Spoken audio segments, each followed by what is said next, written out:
Ya, jadi malah saya mau bertanya tadi hadis gitu. Hadis yang innamal a'malu binniyat wa innamal likulli imri'in ma nawa. Kalau antum terusin itu, ada satu kisahnya kan? Iya. Faman kanat hijratuhu ila Allah wa rasulihi fa hijratuhu ila Allah wa rasulihi. Faman kanat hijratuhu lid dunya yusibu aw imra'atin yankihuha fa hijratuhu ila ma hajara ilaihi. Kisahnya tentang siapa? Tentang seorang laki-laki yang ingin menikahi yang namanya Qais. Umukot, ketika laki-laki ini datang kepada Umukot, dia bilang, ya saya akan terima pinanganmu tapi nanti di Madinah. Kalau mau ikut hijrah. Berarti itu tentang yang Laila Majnun bukan kan? Bukan Qais itu, Qais itu. Umukot ini perempuannya nih. Oh, Qais. Bukan Laila dan Qais, Al-Majnun kan? Qais. Nah si perempuan ini karena dia beriman, dia bilang, enggak saya mau ikut sama Nabi hijrah dulu. Kalau mau nikah sama saya, ikut hijrah. Akhirnya terpaksalah dia ikut hijrah karena ingin menikahi. Kira-kira diterima nggak hijrahnya? Kalau dari hadis itu. Kalau dari hadis enggak sih. Oh, enggak kan? Enggak. Oh enggak. Padahal itu terpaksa kan? Terpaksa. Makanya makna terpaksa itu kita harus hati-hati juga. Kalau terpaksa itu maksudnya adalah datang dari keinginan kita untuk melawan kemalasan, itu bagus. Itu namanya mujahadah, kesungguhan. Itu memang ada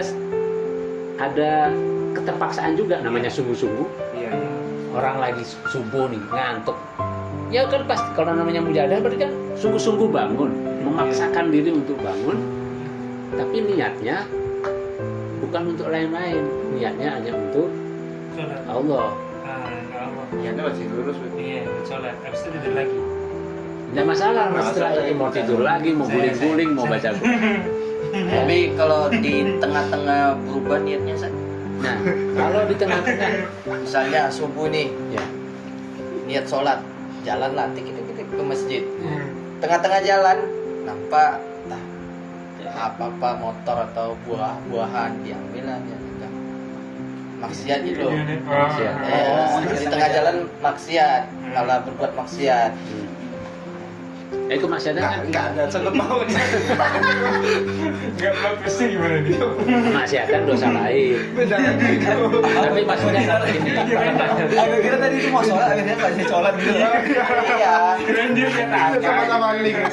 Maksudnya kayak dia main bola aja. Enggak kan tadi karena niatnya kan kayak sungguh-sungguh kan. Bangun subuh, bener sungguh-sungguh. Dia niatnya mau sholat, tapi tengah jalan dia kan tengah jalan ternyata dia buat maksiat. Nah, Terus niat di awal itu tadi dapet. tapi dia sholat nggak? Salah enggak? Sholat. Sholat. Ya, sholat sholatnya. Maksiatnya dapat Dapat dosa. Lain lagi. Nah maksudnya perubahan di tengah jalan tuh misalnya begini, dia mau umroh ini lihat lillahi ta'ala nih, tapi sampai di sana berubah pikirannya, wah kayaknya bisnis enak nih, akhirnya dia berbisnis online, apa ayo akhirnya berubah. Penjastip. Nah itu bagaimana tuh? Atau Oh, misalnya iya. dia sholat nih, awalnya Allahu Akbar, ikhlas, terus calon mertuanya di samping, wih Iya. keren nih, harus sholat. Langsung semakin khusyuk. Ya kan? Kejawab. Jawa. Itu kan berubah kan? Berubah kan itu kan niatnya kan? Berubah niatnya nih. Waduh, Enggak ada kan di supaya- awal.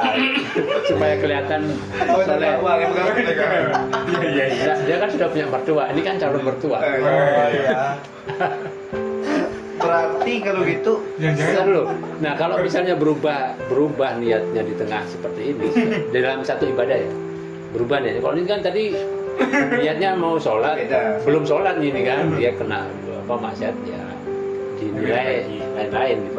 Ya ini kan sholat nih, awalnya dia niat ikhlas, di pertengahan ibadahnya tadi itu menyimpang. Kata Imam Ghazali, disitulah pertarungannya. Kalau dia balik lagi, dia luruskan lagi niatnya, di situ dia dapat nilai jihad. Nah, itu pertarungan itu berat saya. Maksudnya kita nggak tahu nih. Maksudnya nggak tahu nih. Karena kita pasti akan selalu dihantui, dihantui sama perasaan. Ini kayak aku udah ikhlas loh ya. Balik lagi. Ya, Itu gimana ini- pertarungannya itu? Nah, kalau misalnya ragu-ragu tentang niat, ini kan tinggal diluruskan ya. Ah. Kalau ini kan berbelok niatnya sudah. Dia bilang, oh, saya harus gerak nampak soleh nih supaya diterima jadi mantu kan gitu kan. Membagus-baguskan diri. Jadi sholatnya sudah bukan karena Allah, ingin pujian orang. Nah ketika dia itu, dia ingat lagi, kayaknya saya nggak boleh begini nih. Kata Ustaz Heri ini harus begini. Akhirnya dia niatin lagi, ya Allah saya harus gini. Nah itu maksudnya mujahadah tadi. Berarti itu bentuk kemenangan saudara. Iya. Kalau kembali ingat itu. Gitu. Nah nanti sampai di akhir tuh tiba-tiba nanti menceng lagi di rakaat ketiga, menceng lagi kan. Balikan lagi. Nah nilai akhirnya adalah di akhir sholatnya.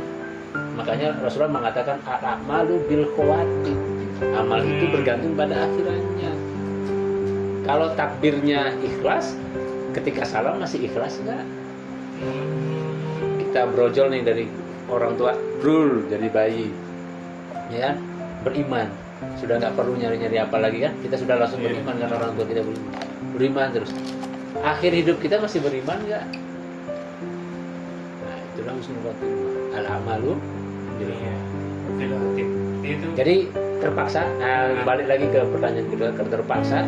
Kalau terpaksanya itu adalah karena niatnya yang salah, ya, berarti batal.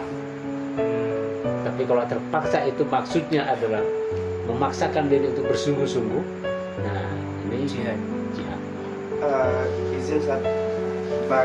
Jadi kan selama keterpaksaan itu datang dari dalam niat